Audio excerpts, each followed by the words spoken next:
All right. Welcome back, AutoCAD programming campers and counselors. Now I'm going to try to explain to you entity coordinate systems. Oh man, this ain't going to be easy. It certainly helps if you know some math. I'll be getting into that in a second, but as I usually do, I have something down here to help explain this subject. All right, I'm going to read it. In the program architectural windows, polyline rectangles are used to indicate where to draw windows into building walls. But getting the corner points of those rectangles is not that simple. Polylines are 2D entities which can have any location and orientation in 3D space, such as model space. The point information in them is two-dimensional, and so you must map the dimensions of the polyline into the three-dimensional model space to get the resultant points in terms of the model space coordinate system. It comes down to transforming the points of one coordinate system into that of the model space world coordinate system. Once you have done that, you can do whatever you need to do with those 3D world coordinate system points. In the case of the architectural windows program, it figures out the best user coordinate system to create to make it to make in order to make the drawing of the window simple.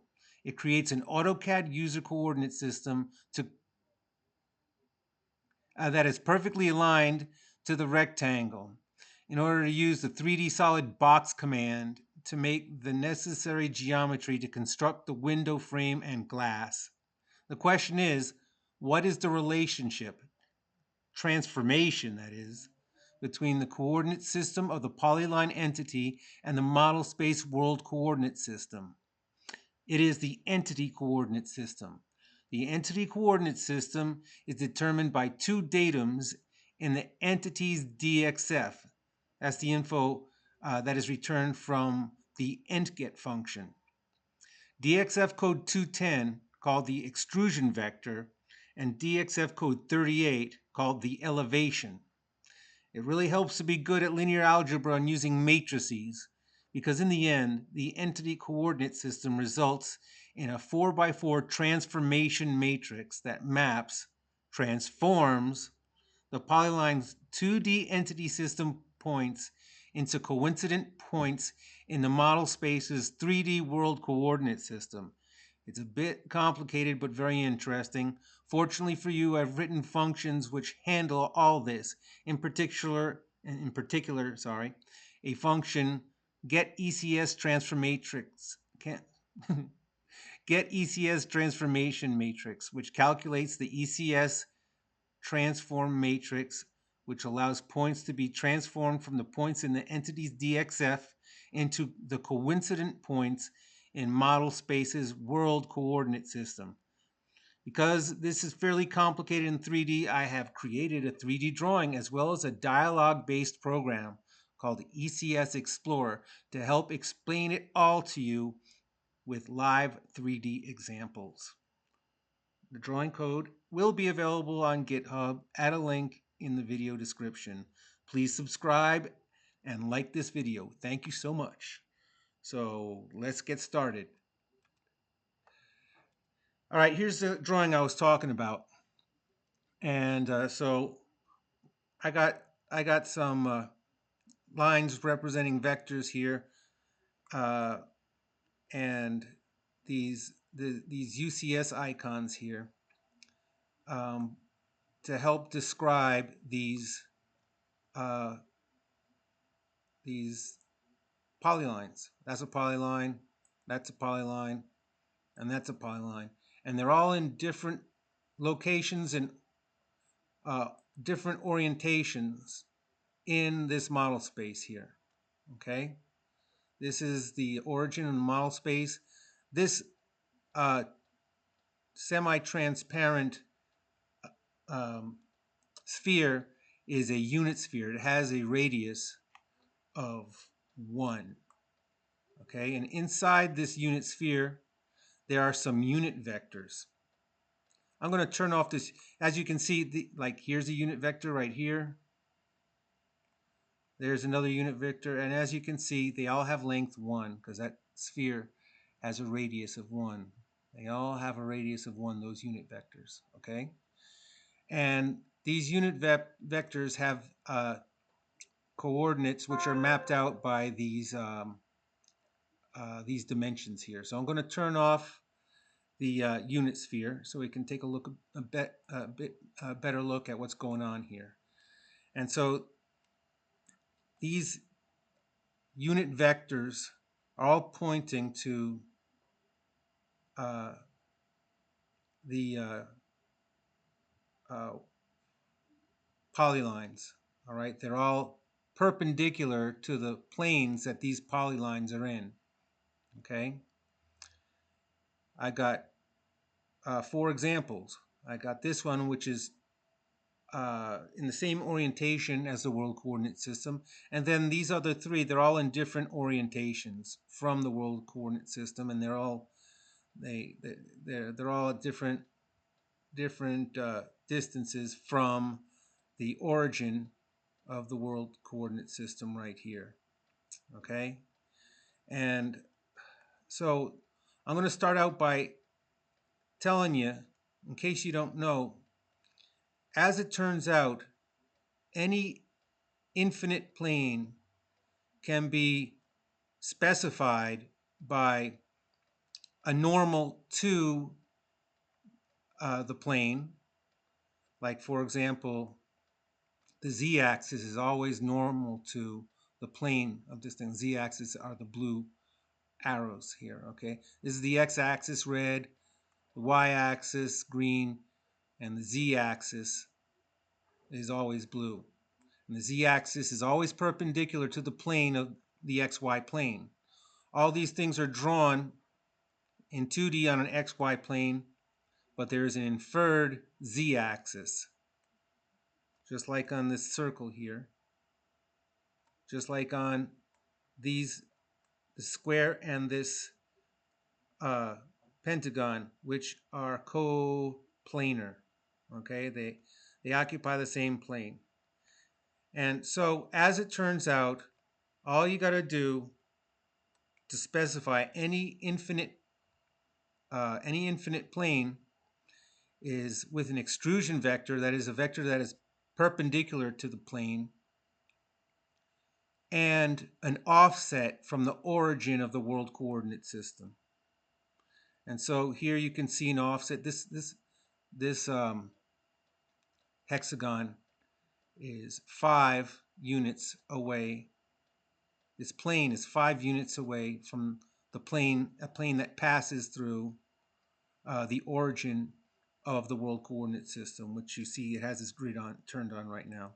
All right, that's the world coordinate system grid. And so once again, the key to all this is that you can specify any infinite plane with an extrusion vector, a vector that's normal to that plane, and an offset from the plane that, a parallel plane that goes through the world coordinate system's origin. So this is 5 away. This one here is 5 units away, in a plane that's 5 units away from the world coordinate system. And this one here, all right, this is another orientation, but it's 4 units away. And here's another one that's 5 units away. And this one, oh geez, I forgot to create a dimension that shows how far away this is. In reality, a circle is actually, in AutoCAD, is actually not a 2D object. It's actually a 3D object. Maybe I'll show that to you later. But in any case, I'm just going to tell you right now, as it turns out, I made sure that these user coordinate systems, they represent the user coordinate systems of these planar objects. These are all polylines, okay? And the thing about these coordinate systems is that their z-axis always goes through their extension always goes through the world coordinate system origin. And another thing they all have in common is that their x-axis is always in line with the world coordinate system. As you can see, this one here is in the same orientation as the plane of the world coordinate system. Same one here. Can you see how it's flat like the world coordinate system here? I mean, if I merge, if I go coplanar with the world coordinate system, you can see it's pointing parallel to that plane. That's what I want to say. The x-axes are always parallel with the world coordinate system xy plane. Same thing. Oh, hold on. Same thing here. This x-axis is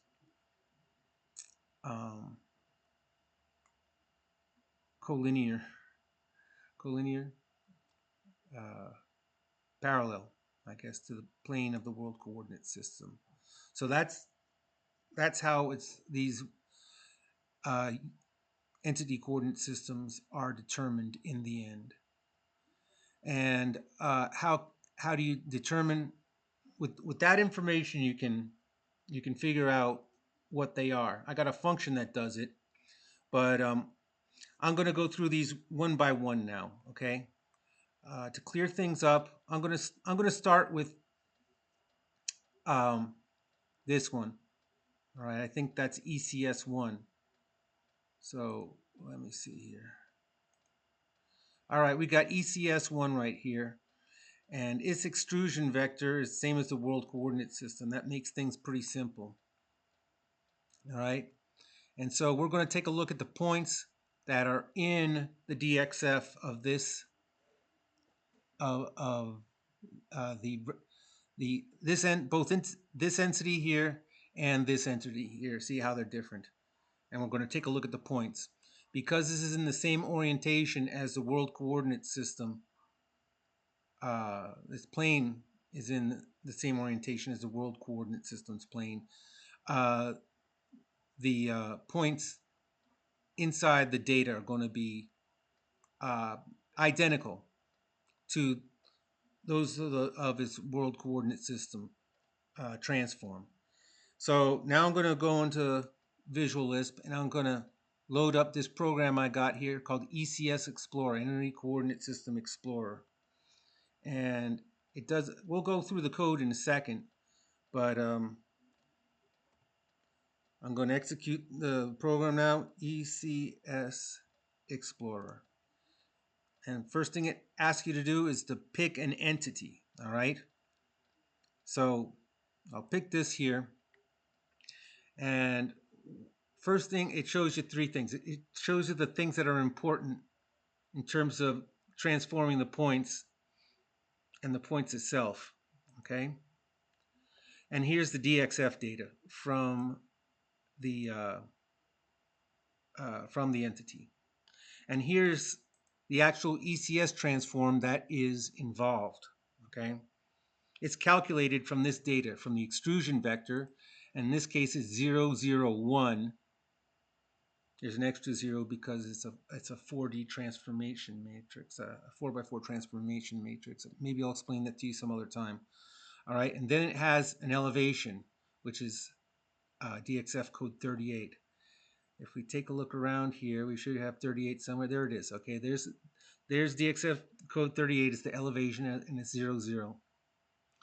And then the extrusion vector is code 210. And there it is. Okay, so it's 0, 0, 1. And that is basically the Z axis, okay, pointing straight up. When it's 0, 0, 1, that means it's coplanar with the world coordinate system. And an elevation of 0 means that it is 0 units away from the world coordinate system. So if you take a look at this right here, you see this ECS transform is 1 0 0 0 0 1 0 0 0 0 1 0 and 0 0 0 1. And in algebra, linear algebra, that is called the identity matrix. What is the identity matrix? It's a matrix that maps model space to model space. There's no change. Okay, so that tells you because the extrusion vector is the z-axis and the elevation is 38. Basically, there is no difference between the entity coordinate system and the world coordinate system. And the points inside the objects, which are the 10 codes, all right? Like if you take a look at the first one, it's 0.5 and then 0.866, where that is right there. It's that one right there, okay? Not sure why it's not in the same order. That's okay, it doesn't matter.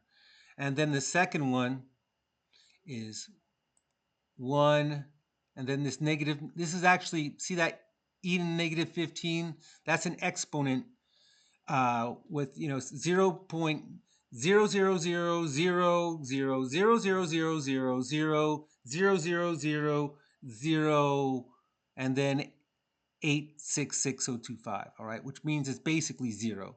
So this number is actually 0.50.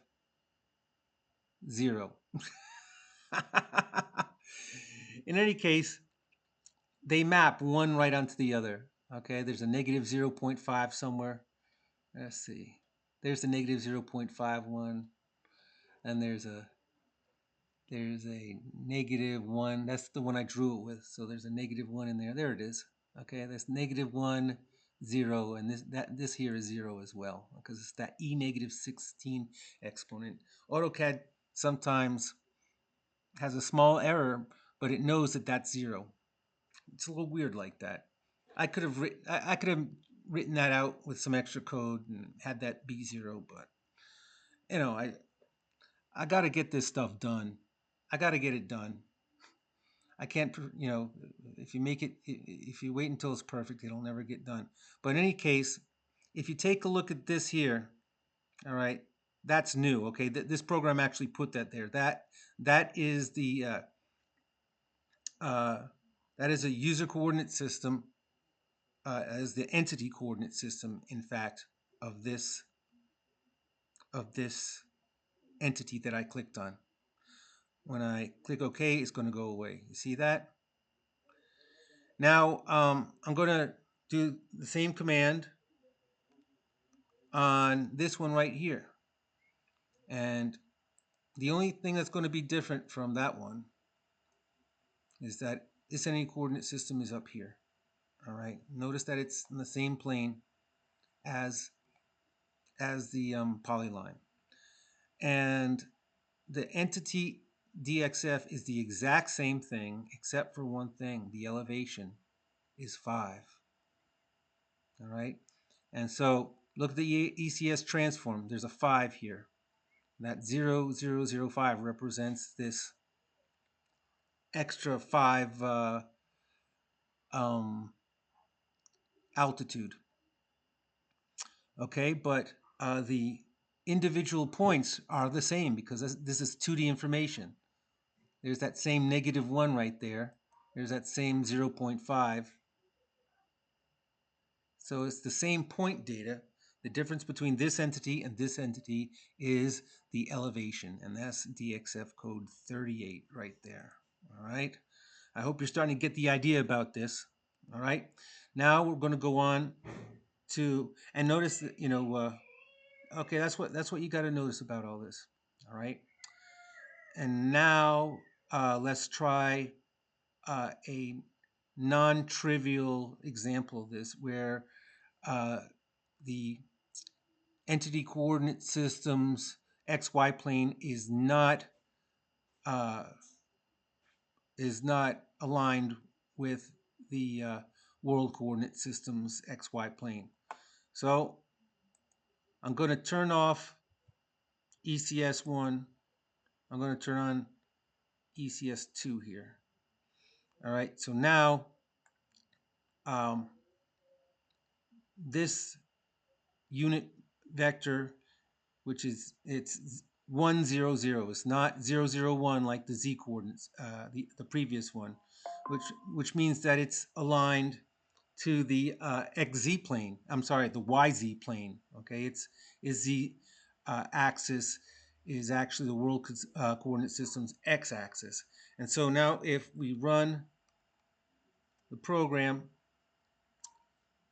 on this fine object, first of all, you can see that its entity coordinate system has a z-axis that is at right angles to its plane, and also its x-axis was once again uh, uh, um, collinear. I don't know what to say with the plane of the xy plane of the world coordinate system. So if we take a look at the data, okay, first of all, the extrusion vector is 1, 0, and this number is 0 as well because the e negative 15 exponent, okay? So this is actually 1, 0, 0, which is the x-axis unit vector of the world coordinate system. And then look at its elevation. The elevation is 38 code. As you can see, the 38 code is 4 here, all right? And the points, there's always a 1.0 because I inscribed it in a one. It's a polygon in a unit circle. All right, so that 1.0 is in the one of these 10 codes here. There it is. All right. So there, and it represents this point right here. Okay, that's 1.0 00 in this entity coordinate system, and these other 2 points are uh, uh, negative 0.5, which is a little surprising. No, it isn't, because oh, it was inscribed. Was it inscribed or circumscribed? I don't know. Whatever. In any case, that's the important thing. Look, the elevation is 4.0, and it indeed is 4 units away from the origin of the world coordinate system. Okay, and this ECS transform is 0, 1, 0, and that's its x-axis, and that is the y-axis. This is 0, 1, 0. The y-axis is 1, 0, 0. Is it? I'm sorry, no. The y-axis is 0, 0, 1. Okay, but that's in world coordinate system. So this is 0, 0, 1. And the z-axis is 1, 0, 0. And that's 1, 0, 0. So these 3 coordinates, vectors here, 1, 2, and 3, those are the unit vectors of the x, y, and z axes of this world coordinate system in term of this user coordinate system, this entity coordinate system, in terms of the world coordinate system. In terms of the world coordinate system, uh, the x-axis unit vector is 0, 1, 0. In terms of the world coordinate system, the y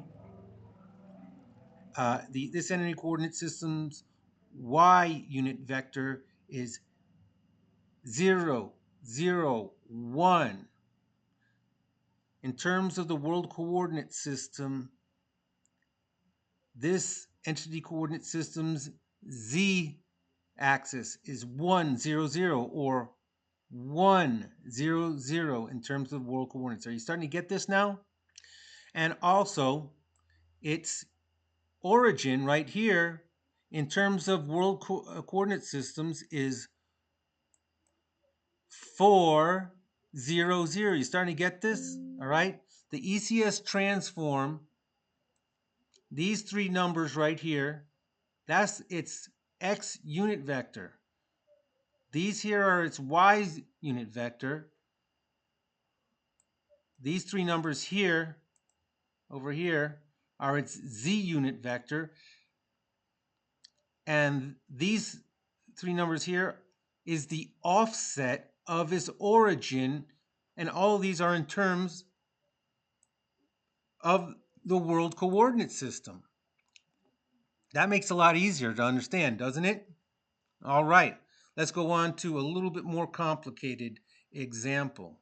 So I'll turn off ECS1 rather, and sorry about that. I'll turn off ECS2, and we're just left with the world coordinate system. And now I'm going to light up ECS3. Okay, this is a little bit more complicated because this unit vector, this extrusion vector, has two components, an x component and a y component.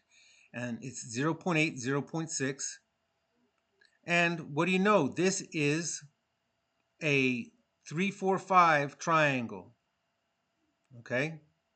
And so it has a length 1 here, and it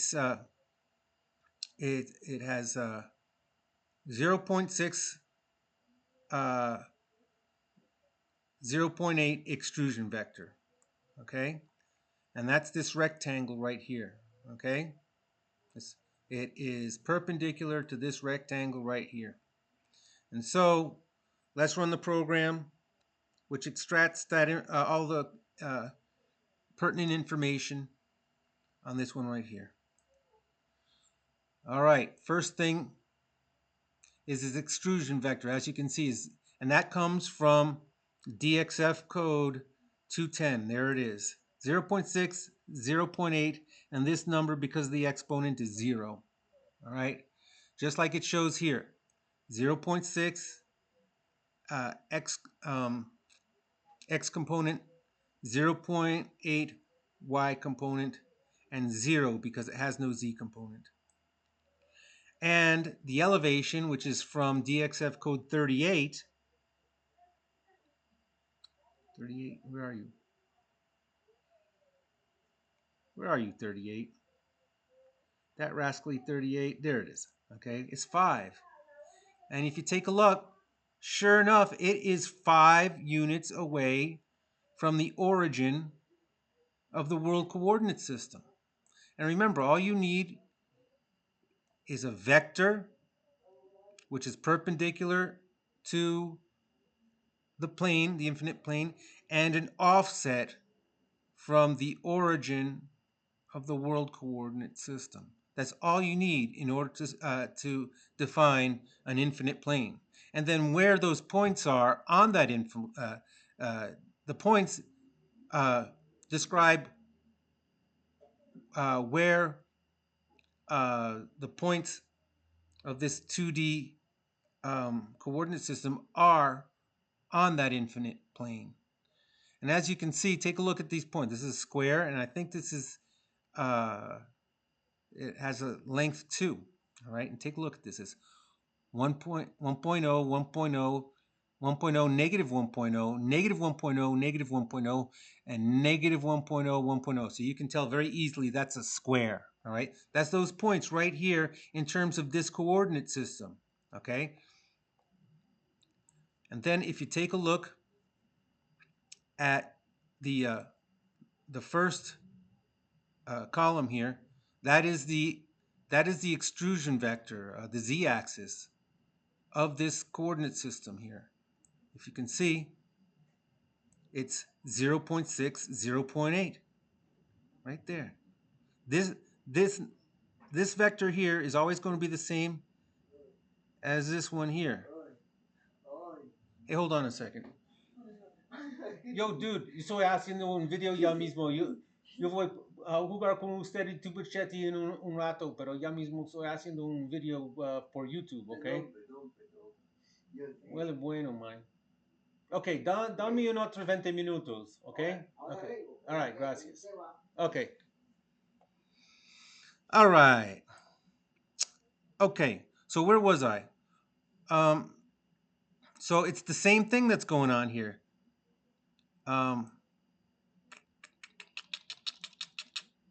So you can see this here is the z-axis, z-axis unit vector, 0.8, 0.6.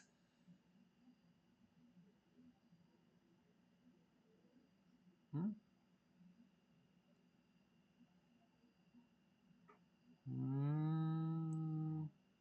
0.6, 0.8.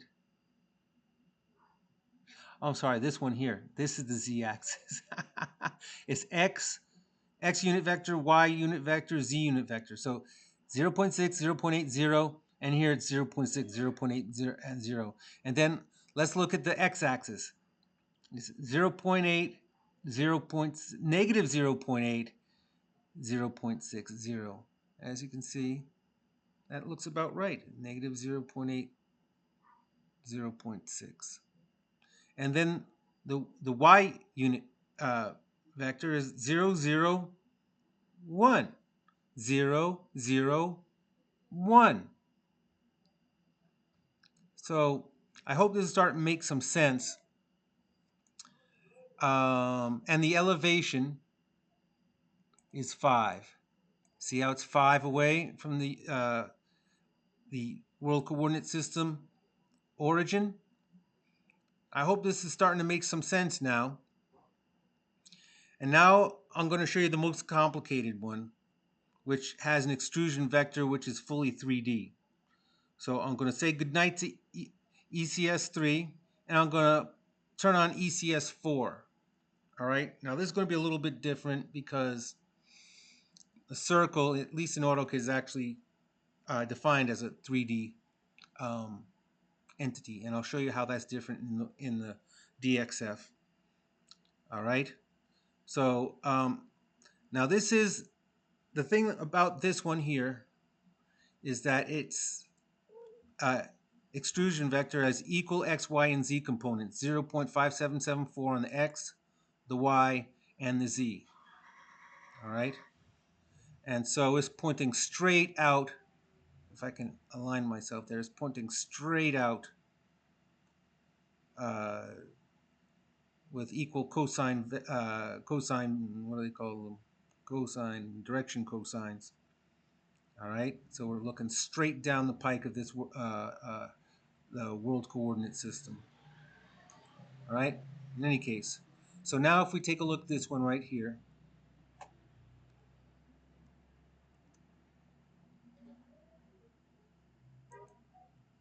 Okay, look at this. First thing to notice is that its extrusion vector is equal on x, y, and z.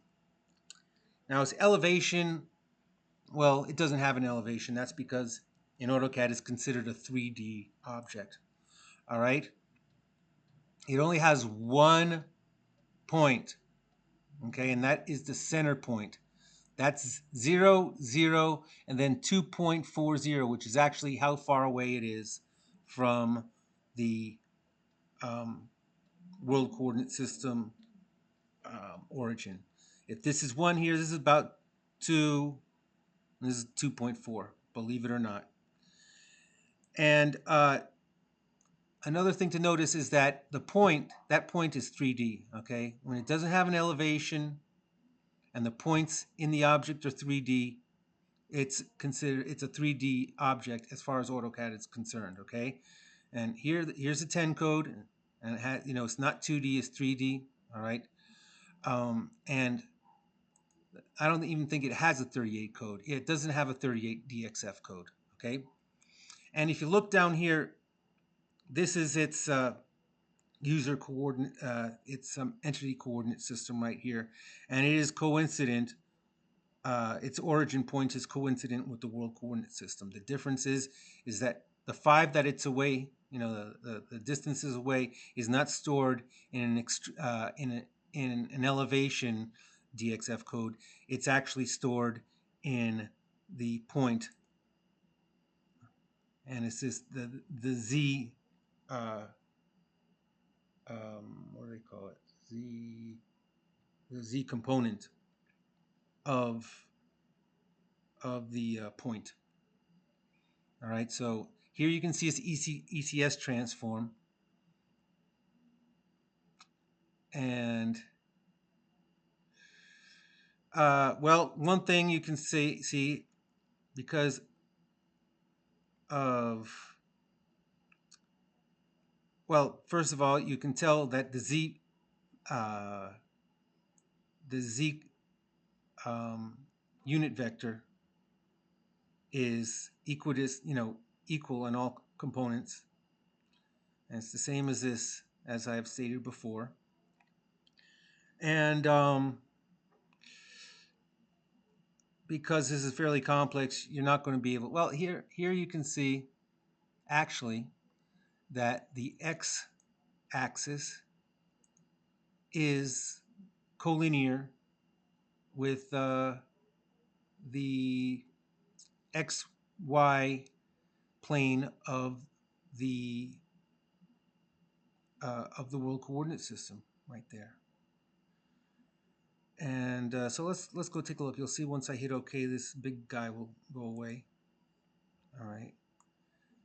And so I think that's how you know that the x unit vector is it's always going to have a 0 z component. Let's double check that. Let's go back to ECS 3. All right, and we'll run the program again, and we'll pick this guy right here. And sure enough, the z component of the x unit vector is always 0. All right, and that means that it's what's the correct word? It's parallel with the world coordinate system's xy plane. That's what that means. So they're always going to be a 0 right there, which is the z component of the x unit vector of the entity coordinate system. How do you like that? Oh, and the only other thing I want to show you is that this guy, this entity, the pentagon, has the same entity coordinate system as the square. Why? Because they are coplanar. They are coplanar. So let's go make sure that's true, okay? I'll run the program again, this time on the pentagon. And sure enough, as you can see, it has this exact same entity coordinate system as the square. Why? Because they're coplanar. That's the important thing. They're coplanar. They're coplanar. And as you can see, it has the exact, there's the z component of the x unit vector of its entity coordinate system is always, always, always 0. The only difference between the two is that their 2D points are different. Their 2D points are different. They're on the same plane.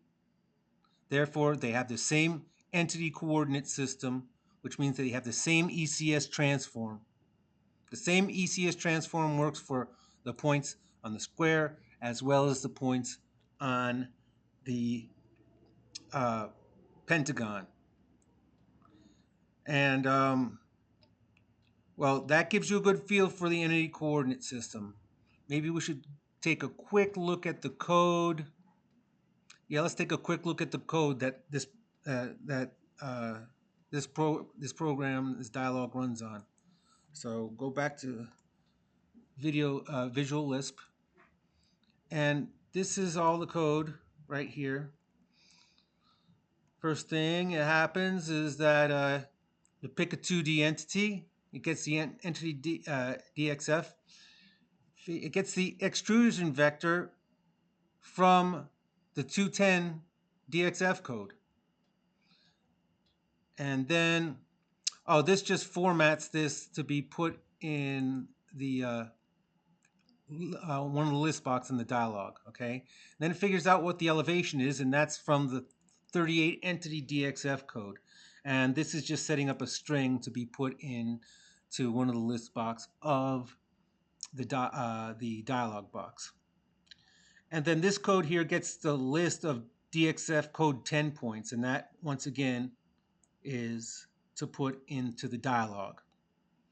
It also prints out all that information, okay, prints out the entity DXF to the command line, the extrusion vector, the elevation, and the points. As you can see,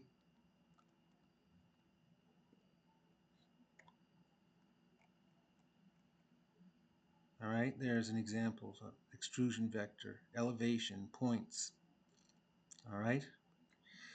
And then it actually draws the coordinate system here. That's what this is here. So then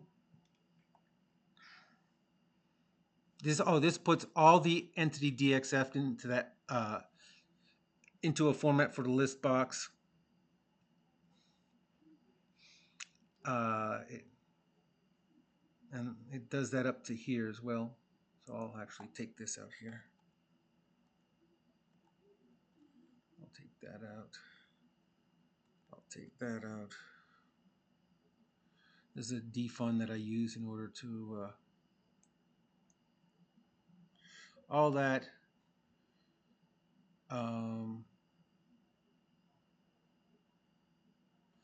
Okay, all that is to put that information into the dialog box here.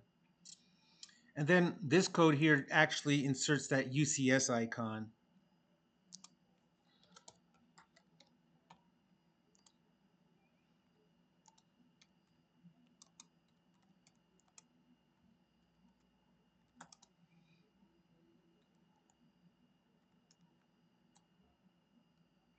At the entity coordinate system aligned with it. And then over here, all this is, it loads up the DCL, the dialog with the information here, and the dialog starts. Okay. Now, the linear math for this is here. All right, to get that entity coordinate system matrix is right here.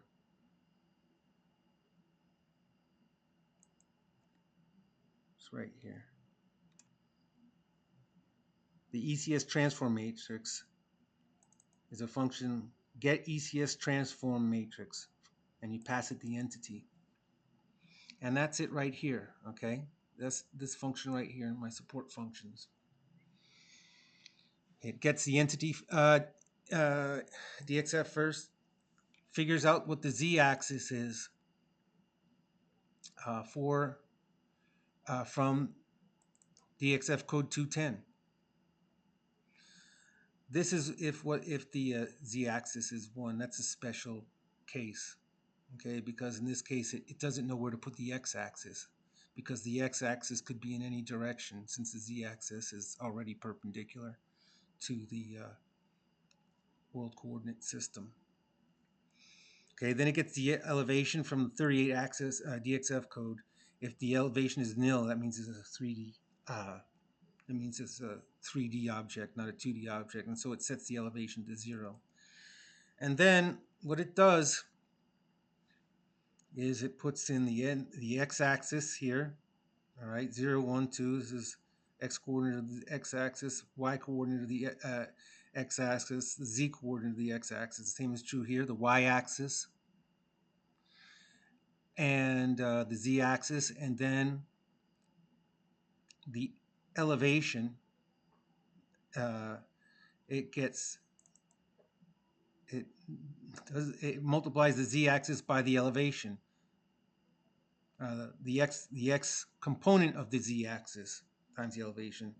The y component of the z-axis by the elevation. And this is the format for the transform, the ECS transform. And then there's list 001. To explain what that is and why this transform is 4x4 and not 3x3, you have to know a little bit about linear algebra and how to that's a subject for another time, really. Okay, but this is the function that gets the ECS transformation matrix. And what you do is you multiply the um, points by this matrix, or rather this matrix by the points inside the 10 codes of the DXF data, and out pops your 3D world coordinate system points. All right, I think that pretty much covers it all. I'll put these DWG files and this this program. Take a look. I'll include there. Where's the DCL file for this? It's pretty simple. Okay. Here's the ECS Explorer title, ECS related data, the ECS transform, and then the list box with all the DXF data in it. All right, so that took me quite a while to figure out. I didn't. I figured this out about 20 years ago, and there was no resource online to figure this out. And in any case, it works, and I just proved it to you.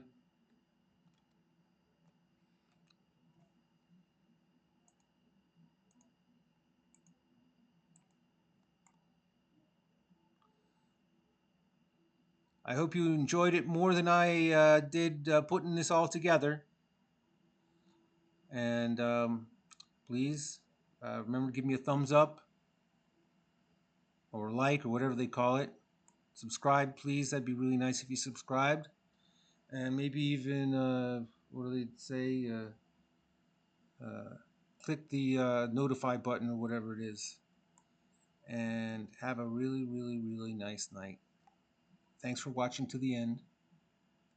Take care.